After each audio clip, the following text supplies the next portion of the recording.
నమస్కారం, నా పేరు రజిత. నిఘా టీవీ న్యూస్ కు స్వాగతం. ముందుగా హెడ్లైన్స్. అభివృద్ధికే పట్టం మోదీ.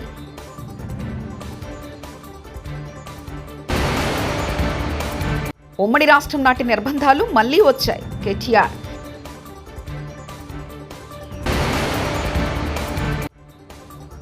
హిందూపురంలో వివాహ రిసెప్షన్లో బాలకృష్ణ సందడి.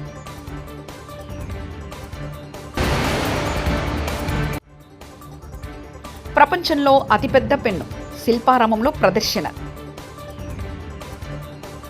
తాజా ఎన్నికల్లో ప్రజలు అభివృద్ధికే పట్టం కట్టారని ప్రధాని మోదీ అన్నారు. అబద్ధాలు, వంచన రాజకీయాలకు పాల్పడిన కాంగ్రెస్ దాని మిత్రపక్షాలను ఓడించారని చెప్పారు. శనివారం రాత్రి ఢిల్లీలోని బీజేపీ ప్రధాన కార్యాలయంలో ఏర్పాటు చేసిన విజయోత్సవ సభలో మోదీ ప్రసంగించారు. మహారాష్ట్ర అన్ని రికార్డులను బ్రేక్ చేసిందన్నారు. గడిచిన 50 ఏళ్లలో ఏ పార్టీ కానీ ఎన్నికల ముందు ఏర్పాటైన కూటమి కానీ ఇంతటి ఘన విజయం సాధించలేదని చెప్పారు. ఈ ఎన్నికల్లో మహారాష్ట్ర నుంచి వచ్చిన అతిపెద్ద సందేశం ఐక్యతేనని పేర్కొన్నారు. ఐక్యంగా ఉంటేనే సురక్షితంగా ఉంటాం. ఏక్ హైతో సేఫ్ హై అనే నినాదంతో ఇప్పుడు దేశానికి మహామంత్రంగా మారిందని చెప్పారు. కులం, మతం ఆధారంగా దేశాన్ని విభజించాలని కోరుకున్న వారికి ప్రజలు బుద్ధి చెప్పారన్నారు. అన్ని వర్గాల ప్రజలు బీజేపీకి ఓటేశారని మోదీ చెప్పారు. కాంగ్రెస్ పార్టీ అధికారం కోసం కులతత్వం అనే విషయాన్ని వ్యాపింపజేస్తుందని మండిపడ్డారు. संविधान सभा में जो डिबेट की थी उसमें भी इसके बारे में बहुत विस्तार से चर्चा हुई थी, लेकिन कांग्रेस के इस परिवार ने झूठे सेक्युलरिज्म के नाम पर उस महान परंपरा को तबाह करके रख दिया है. कांग्रेस ने तुष्टीकरण का जो बीज बोया वो संविधान निर्माताओं के साथ बहुत बड़ा विश्वासघात है, और ये विश्वासघात मैं बहुत जिम्मेवारी के साथ बोल रहा हूं. संविधान के साथ इस परिवार का विश्वासघात है. दशकों तक कांग्रेस ने देश में यही खेल खेला. कांग्रेस ने तुष्टीकरण के लिए कानून बनाए, सुप्रीम कोर्ट के आदेश तक की परवाह नहीं की. इसका एक उदाहरण वक्फ बोर्ड है. రేవంత్ రెడ్డికి అబద్ధం ఆడడానికి సిగ్గుండాలి. లగచర్లలో అది ఫార్మాసిటీ కాదు, ఇండస్ట్రియల్ కారిడార్ అని రేవంత్ రెడ్డి మాట మార్చిండు. జూలై 2024లో నీ ప్రభుత్వం లగచర్లో ఫార్మాసిటీ ఏర్పాటు చేస్తూ గెజెట్ ఇచ్చింది. కానీ ప్రజలు తిరగబడితే మాట మార్చి అది ఇండస్ట్రియల్ కారిడార్ అంటున్నావు. ముందు గెజెట్ నోటిఫికేషన్ రద్దు చేయి, మళ్ళీ ఇండస్ట్రియల్ కారిడార్ పెడుతున్నట్లు కొత్త గెజెట్ నోటిఫికేషన్ ఇవ్వు అంటూ హరీష్ రావు వ్యాఖ్యానించారు. 24 నాడు లగిచెర్ల ప్రాంతంలో ఫార్మాసిటీ ఏర్పాటు చేస్తూ నీ ప్రభుత్వం గెజెట్ ఇచ్చింది. నువ్వేమో ప్రజలు తిరగబడితే ఇప్పుడు మెల్లగా మాట మార్చి లేలే అది ఇండస్ట్రియల్ ఎస్టేట్ అని మాట్లాడుతున్నావు. నువ్వు చూసుకో ఒకసారి, నువ్వు ఇచ్చిన గెజెట్ 19 జూలై 2024 నాడు ఫార్మాసిటీ ఏర్పాటు చేస్తున్నట్టు నువ్వు గెజెట్ ఇచ్చినావు. సరే, నిజాన్ని నిర్భయంగా ఒప్పుకో, తప్పయింది, నేను ఫార్మాసిటీకే ఇచ్చిన, నేను పొరపాటు చేసిన, ఆ ఫార్మాసిటీ గెజెట్ ను విత్డ్రా చేసుకుంటున్నా అని చెప్పి విత్డ్రా చేసుకో. తప్పును బహిరంగంగా ఒప్పుకుంటే ప్రజలు క్షమిస్తారు, బుకాయిస్తే ప్రజలు క్షమించరు. నువ్వు బుకాయించే ప్రయత్నం చేస్తున్నావు. 19 జూలై 2024 నాడు ఫార్మాసిటీ ఏర్పాటు చేస్తూ నువ్వు గెజిట్ నోటిఫికేషన్ ఇచ్చినావు. దాన్ని రద్దు చేయి, ఫస్ట్ దాన్ని విత్డ్రా చేసుకో. అది ఇండస్ట్రియల్ ఎస్టేట్ గా మళ్ళీ కొత్త గెజిట్ నోటిఫికేషన్ ఇస్తేనే అది ప్రజలు నమ్మేటువంటి అవకాశం ఉంటుంది. అయినా అక్కడ ప్రజలు ఏమంటున్నారు, అసలు నీ నియోజకవర్గంలో నిన్ను ఓటేసి గెలిపించిన ప్రజలతో మాట్లాడడానికి నీకు ఎందుకు అంత భయం? వెళ్ళు, ఆ గ్రామానికి వెళ్ళు, ఆ ప్రజలతో కూర్చో, ఆ ప్రజలతో కూర్చొని మాట్లాడు. పోలీసులను హంగు ఆర్భాటాలు లేకుండా ఆ ప్రజల దగ్గరికి వెళ్ళు, ఆ ప్రజలతో కూర్చొని మాట్లాడి వాళ్ళ సమస్యని పరిష్కరించు. కానీ పోలీసులను ఉపయోగించు, అక్రమ కేసులు పెట్టో నువ్వు బెదిరిస్తే నడవదు. బీఆర్ఎస్ వర్కింగ్ ప్రెసిడెంట్ మాజీ మంత్రి కేటీఆర్ కాంగ్రెస్ ప్రభుత్వంపై తీవ్ర స్థాయిలో విమర్శలు గుప్పించారు. ఈ సందర్భంగా ఆదివారమైన తెలంగాణ భవన్లో మీడియాతో మాట్లాడుతూ నవంబర్ 29న ఘనంగా దీక్షా దివస్ నిర్వహించాలని పార్టీ శ్రేణులకు పిలుపునిచ్చారు. రేవంత్ రెడ్డి పాలనలో ఉమ్మడి రాష్ట్రం నాటి నిర్బంధాలు మళ్లీ వచ్చాయన్నారు. కేసీఆర్ స్ఫూర్తితో కాంగ్రెస్ కబంధ హస్తాల నుంచి తెలంగాణ ప్రజలను కాపాడుకుంటామని తెలిపారు. సచ్చుడో తెలంగాణ వచ్చుడో అని తెగువను ప్రదర్శించిన నాయకుడికి అండగా నిలబడి దేశ రాజకీయ వ్యవస్థనే కాశ్మీర్ నుంచి కన్యాకుమారి దాకా కదిలించిన ఒక సందర్భం దీక్షా దివస్. అందరినీ మెప్పించి ఒప్పించి దేశ రాజకీయ వ్యవస్థను, రాష్ట్రంలో ఉండే రాజకీయ వ్యవస్థను కులాలకు మతాలకు అతీతంగా అందరినీ కూడా కలిపిన ఒక సందర్భం దీక్షా దివస్. నాటి సమైక్య రాష్ట్రంలో అప్పుడున్న కాంగ్రెస్ పరిపాలనలో తెలంగాణలోని ప్రతి వర్గం, ప్రతి మనిషి బతుకు చిద్రమైపోయిన పరిస్థితి. మళ్ళీ ఈరోజు ఆ పరిస్థితులు తిరిగి కనబడతా ఉన్నాయి. అదే నిర్బంధం, అదే అణిచివేత, అవే దుర్భర పరిస్థితులు, అవే ఆందోళనకరమైన నేపథ్యం మళ్ళీ ఒకసారి కాంగ్రెస్ ప్రభుత్వం రాగానే కనబడతా ఉన్నది. నాడు ఢిల్లీ మెడలు వంచి తెలంగాణ సాధించిన కేసీఆర్ గారి స్ఫూర్తితో నేడు మళ్ళీ ఒక్కసారి 2 ఢిల్లీ పార్టీల మెడలు కూడా వంచక తప్పని పరిస్థితి తెలంగాణలోని ప్రతి పౌరుడికి కూడా ఉన్నది. కాంగ్రెస్కు అధికారం ఇస్తే తిరిగి తెలంగాణలో బతుకు అంధకారమయమైపోయిన పరిస్థితి అనే మాట ఈరోజు ఒక వర్గం కాదు, గ్రామీణ ప్రాంతాల్లోని రైతులను మొదలు పెడితే, పట్టణ ప్రాంతాల్లో ఉండే ఆటో సోదరుల నుంచి మొదలు పెడితే, హైదరాబాద్లో ఉండే నిర్మాణ రంగంలో ఉండే కూలీల దాకా ఇవాళ అట్టడుగు స్థాయి నుంచి సంపన్న వర్గాల దాకా ప్రతి ఒక్కరు కూడా ఇవాళ బాధపడుతున్న రోజు కాంగ్రెస్ ప్రభుత్వంలో తెలంగాణలో కనబడతా ఉంది. అందుకే ఈ దీక్షా దివస్ నుండి స్ఫూర్తి పొంది 15 ఏళ్ల కిందట కేసీఆర్ గారు ఎట్లయితే ఆనాడు తన సంకల్ప బలంతో అందరినీ కూడా ఒప్పించి మెప్పించి అందరినీ కలిపి ఏ రకంగానైతే ముందుకు పోయినామో అదే పద్ధతిలో కాంగ్రెస్ కబంధ హస్తాల నుండి 4 కోట్ల తెలంగాణ ప్రజలను కాపాడుకోవడానికి మరో సంకల్ప దీక్ష కూడా చేపట్టాల్సిన తరుణం ఆసన్నమైంది. ఆనాడైనా ఈనాడైనా ఏనాడైనా తెలంగాణకు పెద్దలు ప్రొఫెసర్ జయశంకర్ గారు ఇప్పుడు చెప్పేది స్వీయ రాజకీయ అస్తిత్వమే శ్రీరామ రక్ష అని చెప్పేది. ఈరోజు కేసీఆర్ గారి రూపంలో ప్రజలు తిరిగి మళ్ళీ ఒక్కసారి కేసీఆర్ గారి నాయకత్వాన్ని, ఆ పాలనను, ఆ పరిస్థితిని ఏదైతే తిరిగి కోరుకుంటా ఉన్నారో దానికోసం అందరం కూడా మా పార్టీ శ్రేణులు ఉద్యుక్తులై కలిసికట్టుగా ముందుకు పోవాల్సిన సందర్భం. 29 నవంబర్ మా అన్ని జిల్లా పార్టీ కార్యాలయాల్లో పెద్ద ఎత్తున దీక్షా దివస్ కార్యక్రమాన్ని నిర్వహించబోతా ఉన్నాం.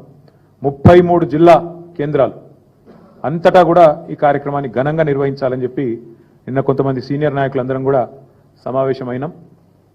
కేసీఆర్ గారి నాయకత్వం ఉద్యమంలో కానీ అదేవిధంగా పరిపాలనలో కానీ ఏదైతే ఒక చెరగని ముద్ర వేసిందో దాన్ని మళ్ళీ గుర్తు చేసుకుంటూ అక్కడి నుంచి స్ఫూర్తి పొంది మళ్ళొక్కసారి 2 జాతీయ పార్టీలకు బుద్ధి చెప్పే విధంగా కదం తొక్కుతాం. 29 నవంబర్ నాడు దీక్షా దివస్తో తెలంగాణ వ్యాప్తంగా మా పార్టీ శ్రేణులు ఎక్కడికక్కడ కదం తొక్కాలని చెప్పి కూడా విజ్ఞప్తి చేస్తూ ఈ కార్యక్రమానికి అన్ని జిల్లాలకు కూడా సీనియర్ నాయకులను ఇన్ఛార్జీలుగా నియమిస్తూ ఉన్నాం. ఎమ్మెల్సీలు ఉన్నారు, మాజీ ఎంపీలు ఉన్నారు, కొంతమంది ప్రస్తుత ఎంపీలు, సీనియర్ నాయకులు ఎవరెవరైతే ఉన్నారో వారందరి లిస్టు కూడా మీకు అందజేస్తాం. వారందరినీ ఇన్ఛార్జీలుగా నియమిస్తూ ఉన్నాం. వారు 26 తారీఖు నాడు ప్రతి జిల్లాలో కూడా జిల్లా ముఖ్య నాయకులు, కార్యకర్తలతో అన్ని జిల్లాల్లో కూడా సమావేశాలు నిర్వహించడం జరుగుతుంది. 29 కార్యక్రమానికి దీక్షా దివస్కి సన్నాహక సమావేశం 26 నాడు ప్రతి జిల్లాలో కూడా జరుగుతుంది. దాని తదనంతరం 27, 28 కార్యక్రమాలు కూడా చేసుకొని 29 నాడు దీక్షా దివస్ని ఘనంగా నిర్వహించబోతా ఉన్నాం. ఎక్కడైతే కేసీఆర్ గారు అల్టిమేట్గా తన దీక్షను ఫలవంతం చేసి ఆనాడు తెలంగాణ ప్రజల దశాబ్దాల కోరిక అయిన తెలంగాణ రాష్ట్రాన్ని సాధించడంతో డిసెంబర్ 9 నాడు ముగించారు. ఆ రోజు డిసెంబర్ 9 నాడు మేడ్చల్లో తెలంగాణ తల్లి విగ్రహావిష్కరణతో డిసెంబర్ 9 నాడు యాదాద్రికి పోటెత్తిన భక్తులు ఆదివారం సెలవు దినం, పైగా కార్తీక మాసం కావడంతో యాదాద్రి లక్ష్మీ నరసింహస్వామి వారిని దర్శించుకునేందుకు పోటెత్తారు భక్తజనం. స్వామివారి ఉచిత దర్శనానికి దాదాపు 2 గంటల సమయం పట్టింది.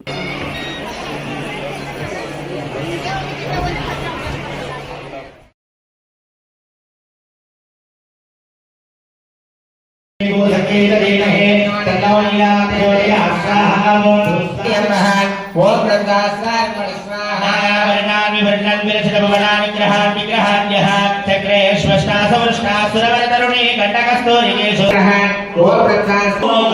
మరి ఇంత రాత్రి వరకు ఎక్కడ ఉన్నావు అని అడిగింది.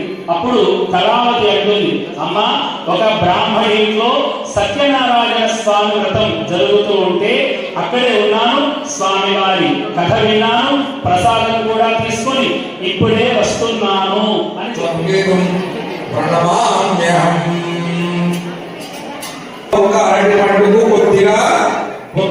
తిరుమల శ్రీవారిని సినీ నటుడు శివాజీ దర్శించుకున్నారు. ఆదివారం వీఐపీ ప్రారంభ విరామ దర్శన సమయంలో ఆయన స్వామివారి సేవలో పాల్గొన్నారు.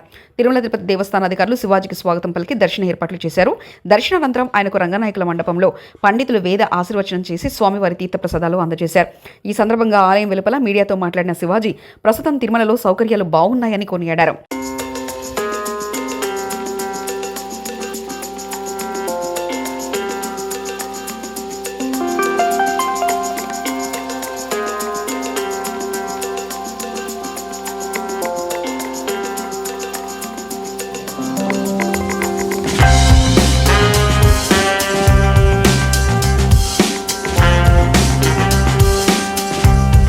ప్రత్యక్ష దైవం శ్రీ వెంకటేశ్వర స్వామి వారిని కొలవటానికి, వారిని దర్శనం చేసుకోవడానికి వచ్చాను. చాలా ఆహ్లాదకరంగా ఉంది. ప్రసాదాలు అన్నీ చాలా చాలా చాలా అద్భుతం. స్వామివారి ప్రసాదం దొరకడం మహాభాగ్యం. అలాంటిది కొత్త పాలక మండలి వచ్చిన తర్వాత కూడా చాలా అద్భుతంగా ఉంది. అంతా బ్రహ్మాండంగా ఉంది. ఓ పద్ధతి ప్రకారం అందరూ సమానం అనే పద్ధతిలో వెళ్తూ ఉంది. ఇది ఇలాగే కొనసాగాలి. ఈ రాష్ట్రం పచ్చగా ఉండాలి, ప్రజలందరూ సంతోషంగా ఉండాలి. గోవిందా గోవిందా. హిందూపురం మండల తెలుగుదేశం పార్టీ కన్వీనర్ కుమారుడు మాజీ సర్పంచ్ బాబిరెడ్డి కుమార్తెల వివాహ రిసెప్షన్లో ఎమ్మెల్యే నందమూరి బాలకృష్ణ సందడి చేశారు. నూతన వధువులను ఆశీర్వదించి శుభాకాంక్షలు తెలిపారు. వివాహ వేడుకలకు హాజరైన బాలకృష్ణకు వధువరుల కుటుంబ సభ్యులు, తెలుగుదేశం పార్టీ నాయకులు ఘనంగా స్వాగతం పలికారు.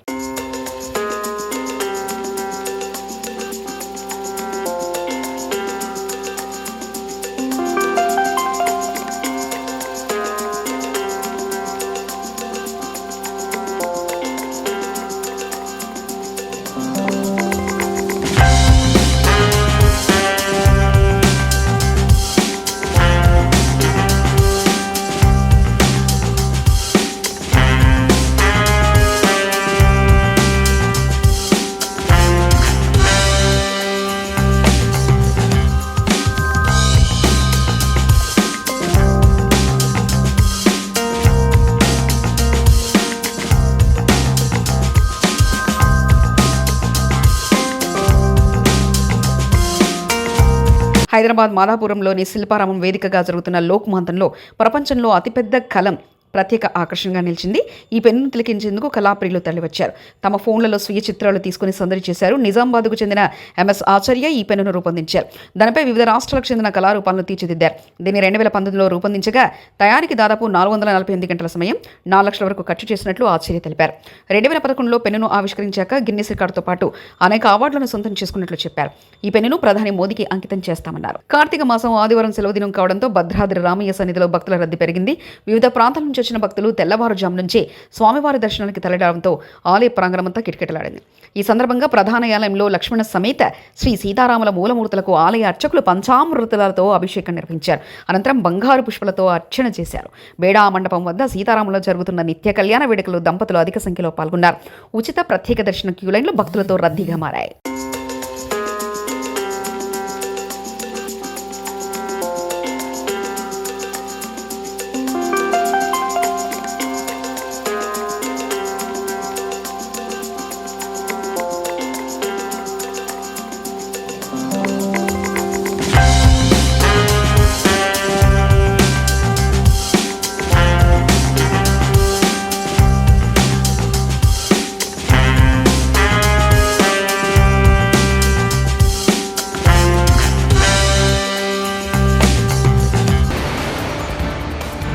అభివృద్ధికే పట్టం మోదీ.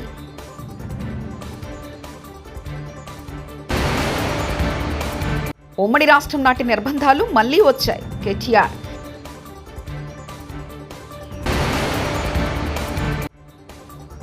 హిందూపురంలో వివాహ రిసెప్షన్లో బాలకృష్ణ సందడి.